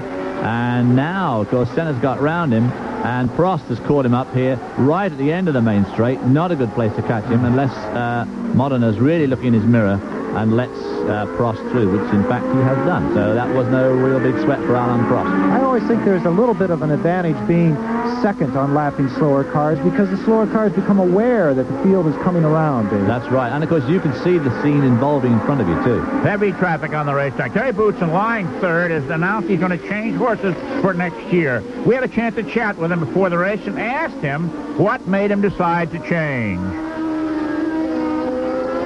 They're getting better all the time, that's right, but I think the Williams team is still better than the Benetton at the moment, and they have more experience, they've won more races, more championships, and it's really one of the top 3 teams.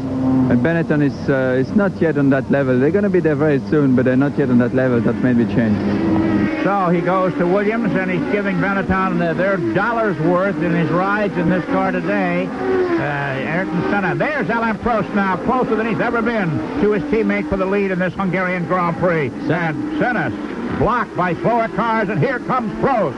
Two of them here, because Tarquini he'll be watching the car in front of him, which is one of the Lolas, I think. He'll be watching him, and it's hard for him to watch the car in front and watch his mirror. How about this? Now, here's Alain Prost, less than a car length behind the professor, calling out all his skills and all his experience. Then he's chuckling to himself. Let's watch now. This was what happened in France, and here comes Prost on the inside, trying. He's going to outbreak him, and Alain Prost goes for the lead. He started in 7th place, and then goes back again, almost touching wheels. What a race we're seeing today. Prost and Senna now hooked up in a duel to the death here at the Hungaroring. Well, that was a great move, but Alain Prost had it absolutely worked out perfectly. Got him on the inside. Here we see him coming down. He uses his slipstream to his full advantage. Gets on the inside. Senna giving him absolutely no room, but Prost really sticking in there. But he's far too tight going into the corner. And as he goes into the corner offline, he's going to go wide. And he comes out onto that slippery circuit. We were saying how slippery it was before. Senna's right on line, and gets him back. What a pass. In each case, the cars were only inches apart from striking one another. Remarkable. Ron Dennis had to be holding his breath there. Of course, when Prost extended his braking way down into that apex, Prost let's going in. We're going to take a look at it one more time. There we see him coming out of that last turn. Tarquini in the dark car in front. Senna goes to the inside. Tarquini goes to the inside. And Prost really goes to the inside. That inside wheel of his right over the white line. How much braking right here, David, on Prost's part? A lot. Now, this is an outside pass. They just about clip each other's front wings off. Yeah. And then when Senna knows that Prost has overextended his braking, he knows what's going to happen. He knows that room is going to be on the inside of the next corner, and he takes the lead right back again and pulls out a bit. It also shows you the great respect they have for one another's abilities by moving in alongside of them under such extreme circumstances. Thierry was obviously sitting back watching that, hoping, of course, that they'd take themselves both out of the race. Unfortunately for him, that was not the case. So we have again a Senna Prost 1-2. Whatever Mr. Senna was saving, he's not anymore, because he knows his man is there, and he's hell-bent for the checkered flag now with 27 laps of the Hungaroring to go before the checkered flag waves on this race. Okay, we need a breather here as Ayrton Senna leads Alain Prost and Terry Boutsen, Gerhard Berger, Ricardo Patrese, and Mauricio Gugelmin. We'll be back. Stay tuned.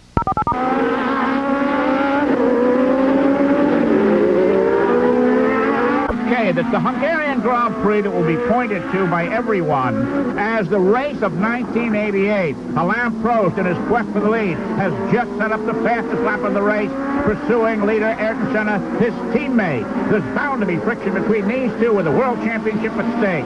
3rd place is Terry Boutsen. 4th place is Gerhard Berger. 5th place is Ricardo Patrese. Nigel Mansell is back in 6th. Mauricio Gugelmin 7th. Derek Warwick and Eddie Cheever, the Arrows teammates, next. And Arturo Nakajima round out the top 10 in this exciting Formula One race from Hungary. You were talking about the inter-team competition there, and before it was mentioned how cool Ron Dennis is about his two drivers and any rules from the pits or from the team management and how they should perform on the track. But, you know, in interviewing them throughout the season, at the beginning of the year, they were the greatest of friends, and they were cooperating 100% with one another on every technical aspect of the team and trying to get the cars to go as fast as possible. Alain Prost, another track record, number 7. I can't keep count. But as the season has progressed, these two people have become more competitive. And right now, Mr. Prost is right up the exhaust of Mr. Watch out for the pass Is now, he going to have enough time going down this straightaway? Senna's car looks through the air just as fast as Prost. There's not going to be a pass here. Right on the brakes again. He looks on the inside, but Senna's not going to let it happen. David, I think for the first time in my life, I said that I'm about to say Alain Prost made a mistake back on that passing situation. He let Senna suck him in right onto the curb, and Senna knew that the brakes weren't going to hold through the next right-hander. Well, Prost needs this victory. Senna has won 5 races this year, Prost 4, and the World Championship is going to go to the man who wins the most races. Prost can even the score today by passing Ayrton Senna and winning this Hungarian Grand Prix. So Prost is a man who needs this victory. Senna doesn't need it. He wants it, but Prost needs it. Well, everybody says that Alain Prost is incredibly cool, calm, and collected and doesn't look like a racing driver and doesn't drive like one. He's just very clever and very thoughtful. But the fact does remain that he's also incredibly quick, and when the necessity arises, he'll take a risk along with anybody. And we saw him do a tremendously opportunistic pass on Ayrton Senna in the French Grand Prix in the fastest part of the track, and I think he tried to do the same thing today, and it just didn't quite work out right. But he saw the opportunity presented to him, and he took it. Did David study the cars? It looks to me as though Senna's car is not handling as well as Prost in the corners. If they finish this way, the World Championship points will be tied between Prost and Senna, with Senna having the advantage with more victories. Watch Senna's car. The back end seems to get a little bit out of shape, where Prost's car is on rails. Well, looking at that picture there, both sets of tyres look all right. There's no, as John said earlier, there's no graining or funny black-looking marks on the tyres. We'll have to see for this next series of bends here, this downhill section here. A lot of gear shifting to go through here. This is where the track's... see, Senna is certainly managing... Prost is certainly managing to hold on, in fact, make up a bit of ground through this section. What about the aerodynamics of Prost's car riding in the disturbed air of Senna's machine? Well, it's not helping it at all. As we saw earlier with Nigel Mansell, this particular spot right there, which is a pretty quick rising left-hander, difficult-looking corner.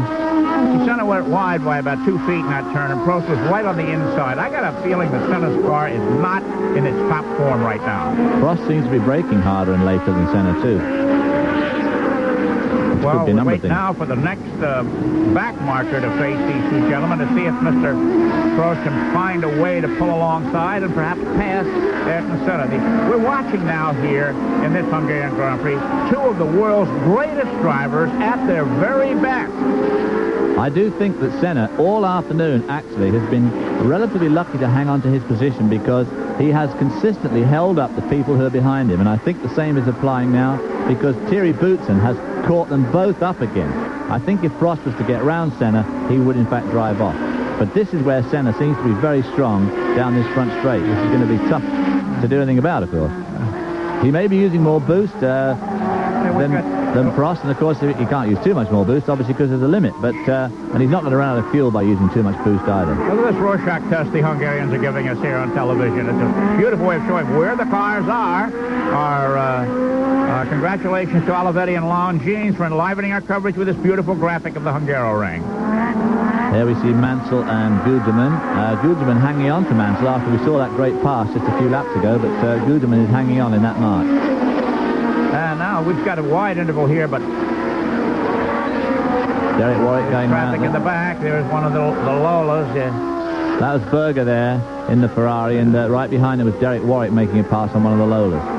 Just quickly talking about the facilities here at the Hungaroring, they take a great amount of pride in this event, and the reason they actually have it is to showcase the fact that an Eastern Bloc country can pull off a major international athletic event. It only took them 9 months to build this entire Hungaroring, if you will, once it was approved. And this broadcast is going out to some 50 countries around the world. The only Grand Prix that has more stations than the Hungaroring is that of Monaco. And of course, the reason that the numbers are up for this event is that it is telecast to all the Eastern Bloc countries plus Russia itself. There have been talk over the years, on and off, about a Formula One race in Moscow, and it may happen one of these years. The interesting thing about Hungary that I find is that there are many, many radio outlets throughout the country, but only one station.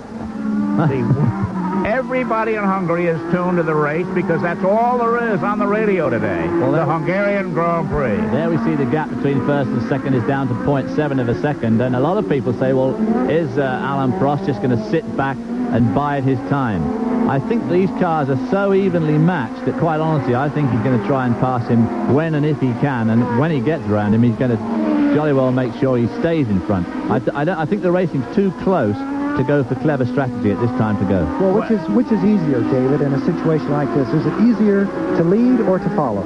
I think it's easier to follow, generally speaking, because you can see what the guy's doing. He's got to watch you in the mirror all the time.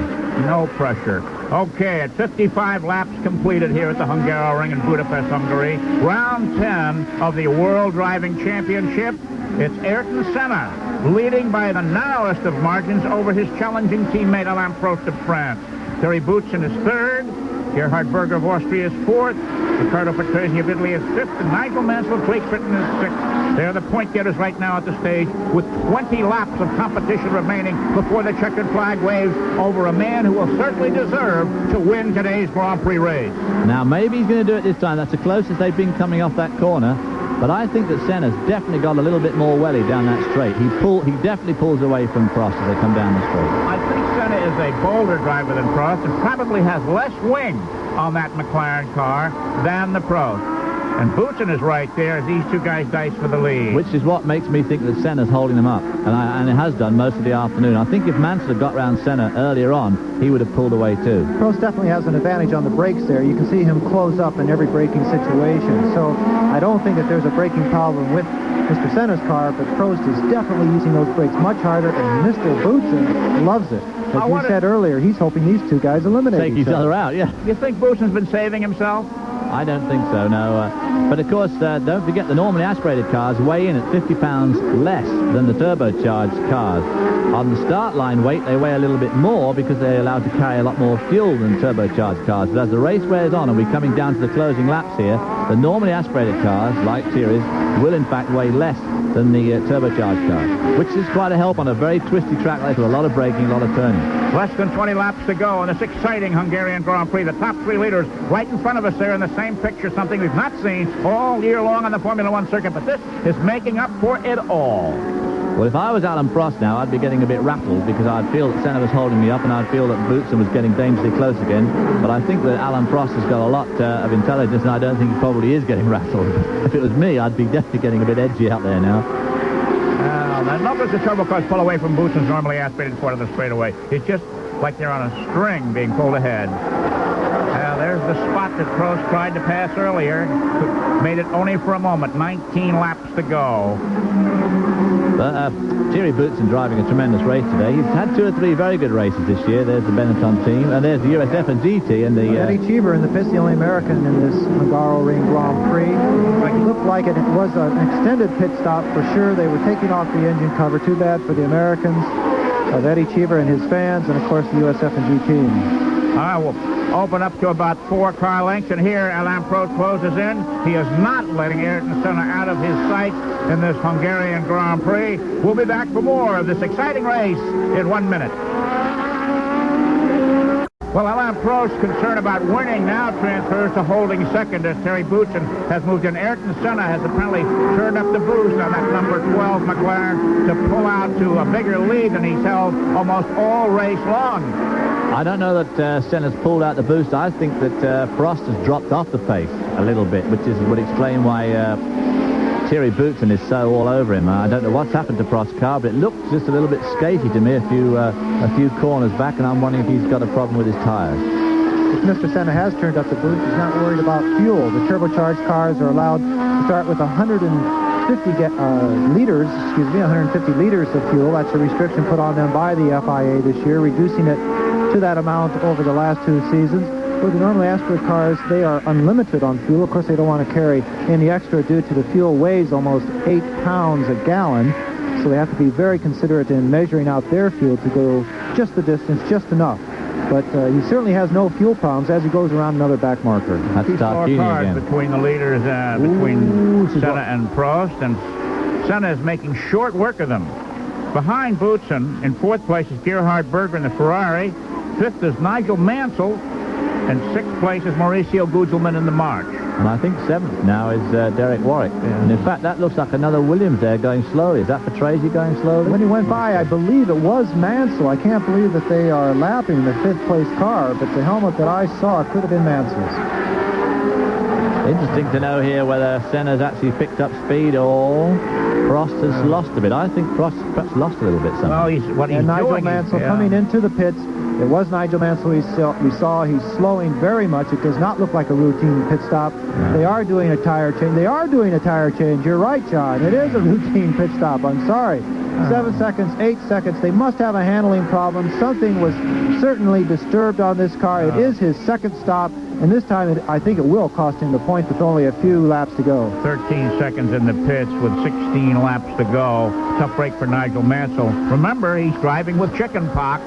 He didn't shave this morning. The spots are on his face are so sensitive. He's a scruffy-looking guy coming to the line this morning. He's not feeling well, but it's certainly not showing in his driving. No, I wonder why he'd have to stop twice. I wonder if that side pod modification they had to make for the radiators has affected their aerodynamics, but it seems to be would have to be a massive change to make them stop twice for tire. But David, it's the first time they've been able to run the car flat out with those changes. I'm sure they've done testing, but of course you can never really recreate the drama, stress and strain of a Grand Prix in testing. Talking about sick drivers, last year Mr. Berger here had a severe bout of the flu and was very lucky to complete the race. And also Derek Warwick in the USF&G Aeros car, he had a chest infection. Is that the local cuisine down here, Chris, or what causes the drivers all that paprika and the goulash? Too many pierogies. Pierogies, right. I saw one of them once. So here's Senna coming up to pass one of the Williams. Is that Mansell? He's just caught up after exiting the pits? Or? Right, it's almost 4 seconds, the interval between the lead and the second-place car. Ayrton Senna out front. Now, he's going to have trouble getting by Mansell with fresh tires on the car. He could well have. Yeah, I can see what this will give Prost a chance to close up. 15 laps to go here in Budapest, Hungary for the Hungarian Grand Prix. Now, they're not holding him up in the corners because the normally aspirated cars do very well in the turn. He's going underneath him there. Whips down the inside there. Mansell lets him through. And Senna, again, has a clear track in front of him. And now Prost, of course, has got to get round the Williams car. Chris, you're absolutely correct. We have 15 laps to go, but we only have 20 minutes to go, maybe 23 minutes. So let's keep our eyes on the time also and the time limit. Well, the tempo, whether it's up to last year's or not, last year's race took just a tick under 2 hours. We may see this race checkered flagged 1 lap early to stay within the... Mansell's back again. 2 hour minute. Here's Mansell back in the pits. A tough break for this man who moves to Ferrari next year for a reported $5 million retainer. He looks exhausted sitting in the car. He's not showing any enthusiasm to go back out there. It almost looked like his chief mechanic was about ready to pull him out of the car. Who wants to go home when you have chicken pox? Your wife is going to make you sleep in the guest room so the kids don't get it. He really has nothing to look forward to. And he does have a beautiful family back on the Isle of Man waiting for his return. And that obviously was for Tracy they were duking it out with before. Better get that in before Gordon Kirby gives me a hard time again. But that was obviously for Tracy that the leaders were passing then and not Nigel Mansell. There's Medina again, about to be lapped by Senna for, must be the 4th time now. Maybe this will give Prost a bit more of a chance to catch up, but Prost, of course Prost you can't tell. I mean, they don't call him Professor for nothing. All this lying back is sometimes a subterfuge to lull the other guy into a false sense of security. He pulls away, relaxes just a little bit, and boom, old Prost comes right back. How long does it take, David, to make up 200 or 300 yards here? Well, 400 yards. Quite a long time. Quite a long time. All right, with Ayrton Senna leading and Alain Prost second and Terry Boots in third, we'll be back for the exciting wind-up of the Hungarian Grand Prix after these messages on ESPN. Talk about the Battle of the Bulls. We'll be having for dinner today. But anyway, here we see old Ayrton Senna holding a fairly good lead over Alain Prost. Prost doesn't seem to be making much ground on him. We just saw a funny move then as Senna passed, I guess it's at Nelson Piquet in the Camel Lotus there. It all depends on how you look at it, David. There's 12 laps to go, or there's 240 turns to go. Exactly. You know, a lot of people think that racing drivers, everybody drives a car, and everybody I talk to can't really get to grips with just how difficult it is to drive a racing car at racing speeds. They think it's just like going to the supermarket, only just a little bit quicker. But, I mean, these guys have got an awful lot to do here. I mean, they've got to drive the line of the track. They've got to use every inch of track they can. They've got to stay on the line. They don't want to get off line because it gets slippery. They've got to go as fast as they can without wearing the tyres out. They've got to constantly check their mirrors, of course, if you're being followed closely by somebody, that is. You've got to keep an eye on your tachometer, on fuel gauge, oil pressure, and you've got to be very, very careful on gear shifting. I mean, you're going to do 30 gear shifts a lap, every one of which has got to be perfect. Otherwise, you break the gearbox or the engine. Well, I've said it before. With all the high-tech electronic engine management system, aerodynamics, telemetry, no automatic transmissions.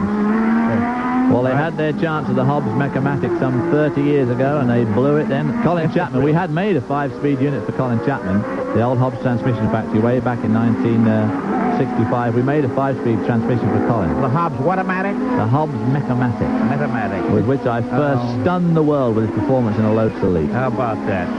John Visignano reported a bit earlier that the fuel capacity of the cars with turbochargers is limited to 150 liters. Now, for those Americans who don't know what a liter is a quart and a martini. Well, that's a fairly good analogy, I suppose. Or a very big German beer. 11 times around for Ayrton Senna out in front of this Hungarian Grand Prix today, with his challenger falling almost 5 seconds behind. But for a while there, we saw some superb driving and great competition on this twisty Hungaroring. It certainly looks as if Alain Prost has decided to settle for a safe second rather than a slightly dodgy third. And in fact, there we see Alain Prost there, and I didn't notice Thierry Boutsen behind him. Well, Is Boutsen still there? Yeah, he is, according to the his number is still on the screen, but he's certainly not in view. He has fallen back, he has slowed, and he's closing laps. This is also the first race of August, and August is always the month of rumors and driver changes. Just to bring you up to date, of course, it has been confirmed that Mansell will be moving to Ferrari, Alboreto being let go there, and Mr. Boutsen is going to Williams to fill Mr. Mansell's place. We do not know where Mr. Alboreto will be racing next year. At the moment, Ken Tyrrell, which the team he started out with in Formula One, is high on the priority, and this was actually where Nelson Piquet last year took the rumor and made it true that he was moving to Lotus and set the entire Formula One fraternity on his ear, especially that of Mr. Ayrton Senna, the man currently in the lead at the Hungaroring. Well, you know, Nelson Piquet has had a tough season. His best, he's got 2 third places, a 4th, and 2 fifth places, and nothing better for the defending world champion. It's probably one of the worst seasons a world champion driver has ever had, and I wonder about his future. Especially as he's driving what should be a very competitive car, the Lotus with the Honda engine, the Honda engine being the engine at the moment. There we see Gerhard Berger briefly passing one of the Lolas, back to the leader again, and there's no doubt about it, this is the rumor time of year, and I think that Thierry Boutsen, we saw him just a couple of laps ago going much, much slower. This is one of the reasons why I think he wants to leave the Benetton team, is he just doesn't seem to have a great deal of reliability in his car. I just don't think he feels it's quite there, but it's very competitive when it's going, but it has a nasty penchant for not going the full distance. You know, they talk about the ideal Formula One car as one that would break down on the cool-off lap, being entirely used up by its driver in the course of the competition. I can't quite subscribe to that. Uh-oh, here comes one of the arrows. Derek Warwick, and they're smoking. Yeah. He's gone past his pit. There was some smoke coming out of the back of the car. He went way past his pit. That has to allude possibly to a brake problem. He ended up in the Lola pits quite a ways down the track there. It's a real shame. He was in 6th place, holding on to that 1 point. He has 9 points currently in the World Championship. The latest rumor about the Arrows team is that they are huddling with Mercedes-Benz about a possible engine should Mercedes-Benz decide to return to Formula One. And here we have a spin to replay. It looks like car. Yeah, it's Stefano Modena perhaps circling around there all by his lonesome. And it got away from him on that corner, which looks like it might be breaking up a little bit. Certainly looks slipperier than the others. Okay, here we have our leader, Ayrton Senna, skirting around the racetrack with a big lead in the Hungarian Grand Prix. More after these messages.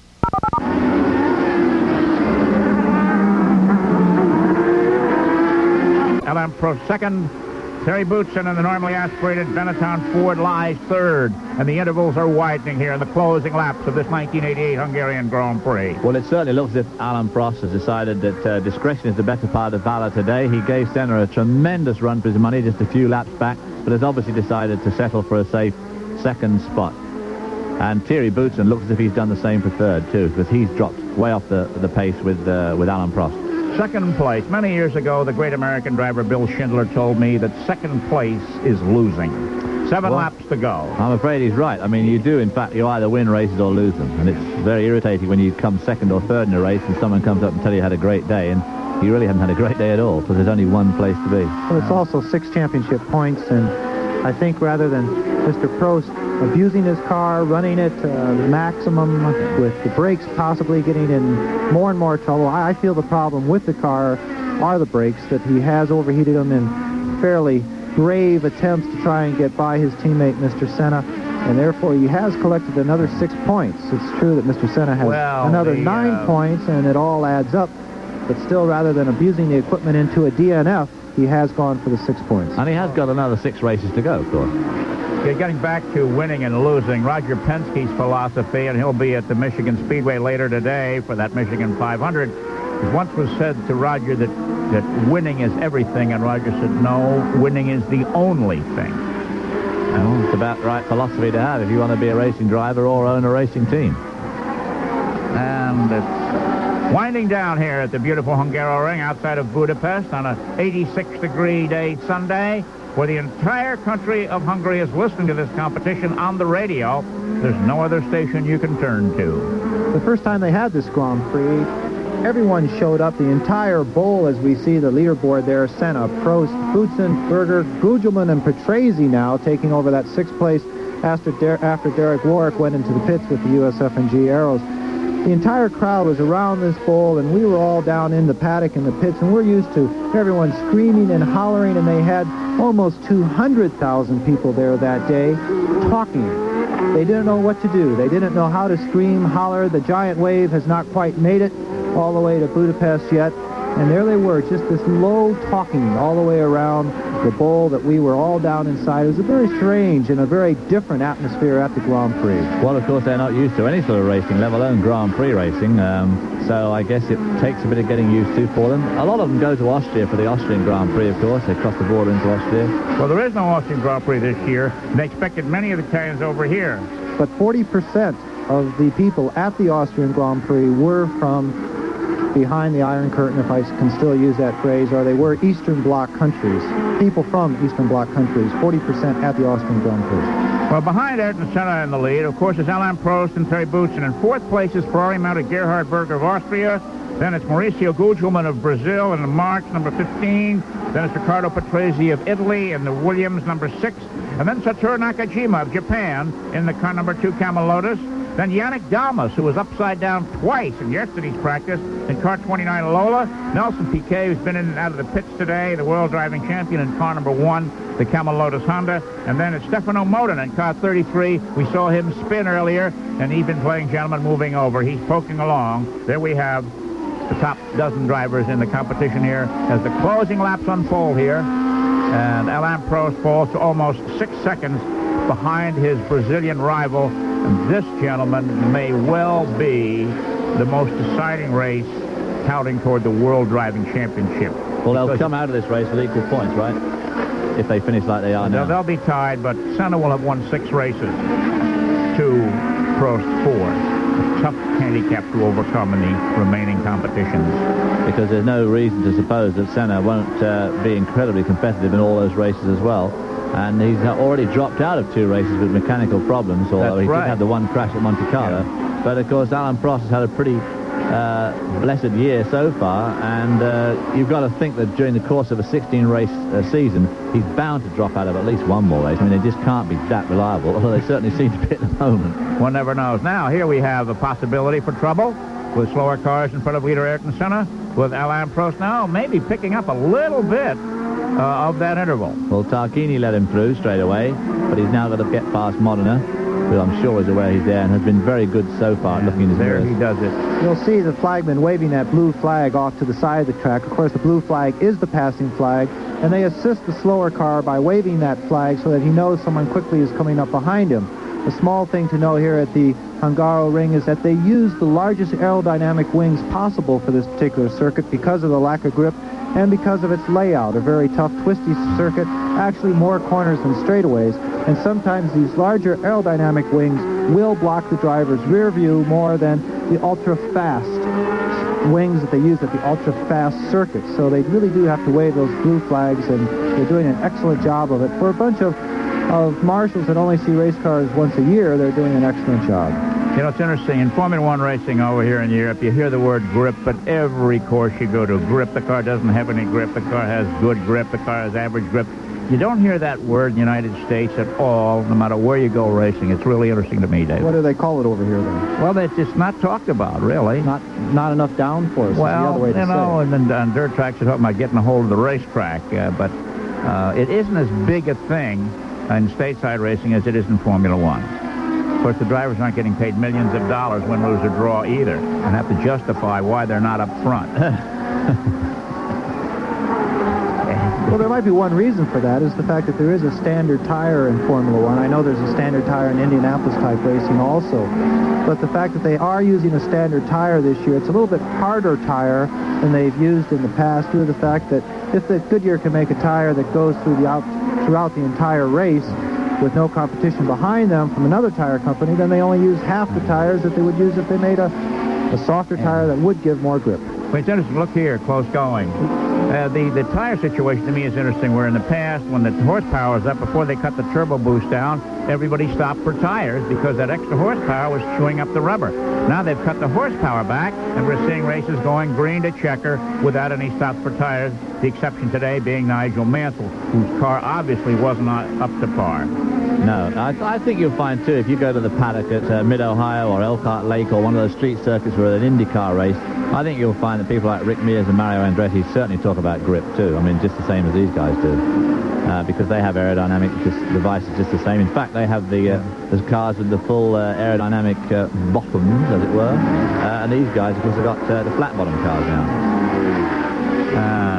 Luis Pericella in the minority moves over for leader Ayrton Senna as he gets closer and closer to receiving the checkered flag. There's the leader. Alain Prost is down to 4.5 seconds now. In fact, I think it's probably less than that this lap. That'll be a lap old, that information there. I think that minority slowed up Mr.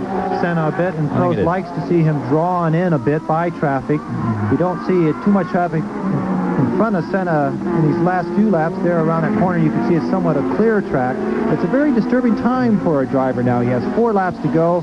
He's listening for anything to go wrong, any type of vibration. Correction, there's only 2 laps to go. That's even more of a drama for him. And to be out there with that lead, he can only concentrate on what can go wrong, what's going to fall off. Remember a year ago? When Nigel Mansell's right rear hub came loose, and he had to pull off to the side of the road while leading the race, giving the race to Nelson Piquet. That was a tough one for Nigel to lose. Gave him the World Championship, too, virtually. Obviously, on the other hand, only 2 laps to go. Alain Prost would have to drive an incredibly rapid way to gain that much ground in 2 laps. Ayrton Senna has certainly proved his reputation as one of the world's greatest here in the Hungarian Grand Prix today, fending off a tremendous challenge. And look who's coming up, moving on as we're approaching the final lap of the race. Here comes Alain Prost, looking for another victory. My God, he's really found some speed here. Well, unbelievable. He may have been really nursing his tires those last few laps, which is why he dropped back so much, but I would have said he'd left it a bit late for mounting a last lap challenge. Nursing tires and nursing brakes. Last lap. The final lap of the competition, only 150 yards separate the first 2 cars. What is Prost up to here? And then also the back mark around that corner, you can see that Berger is around the track just in front of Senna. I can't believe this. He waited this long to make his move, and he's closing in there. It's about still 150 yards, and Senna obviously knows he's there. We're 3 minutes and 20 seconds before the checkered flag, but then on the last lap, they're going to get this in under 2 hours. And here comes Alain Prost. But Senna knows, I'm sure Senna knows. Senna's said, too bad, teammate. Look, he's close to 100 yards. He's knocked 50 yards off that interval. Downhill, and here comes Alain Prost. Up behind Ayrton Senna, the leader. The 2 McLarens, 1 and 2. 75 yards as they go into this left-hand corner. Catching him is one thing, passing him is another. Absolutely. Unfortunately, that start-finish line is only about a third of the way down the straightaway, so he's not going to be able to use his brakes at the end of the corner. This is remarkable. Here they come now, another pair of corners. In this 20-turn Hungaroring, zigging and zagging, left and right. And Alain Prost is bearing down. He's moving in. He's filling up Ayrton Senna's mirrors. The professor is on his tail as they come into the closing laps here. He may make it. This is the final turn of the circuit. There's a pit lane right there on the right. As they head for the checkered flag, it's going to be a 3-length victory, 4-length victory for Ayrton Senna over Alain Prost. What a dramatic ending to this Hungarian Grand Prix. How about that? Let's see if they congratulate each other here. I did not see the traditional friendly wave to your teammate coming across there. there. They may have words after this race. There was certainly some heavy dueling.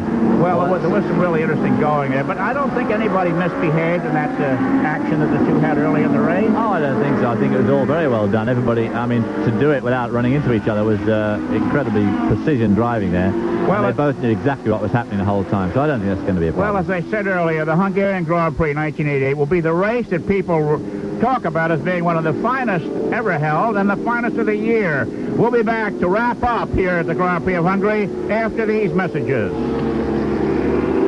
Is third. In fourth place, Austrian Gerhard Berger. Fifth, Brazilian Mauricio Gugelmin. And sixth, Riccardo Patrese of Italy in this exciting race. The point standings for the World Driving Championship now are tied for the lead. 66 tallies each for Senna and Prost. Gerhard Berger third with 28. Michele Alboreto tied with Terry Boutsen for fourth at 16 each.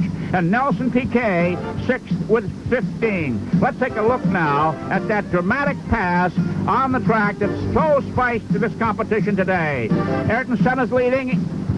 Alain Prost on the inside trying for turn one. It's three abreast as they head into the corner. And Prost inches ahead in the slow motion replay. And noses ahead of leader Ayrton Senna. Then his car slides out, almost takes the right front wing of Senna's car. Senna turns right, stands on the gas, and regains the lead on the inside in a maneuver that will be talked about in Formula One circles for years. There'll be a lot of discussion about that maneuver in the McLaren truck tonight.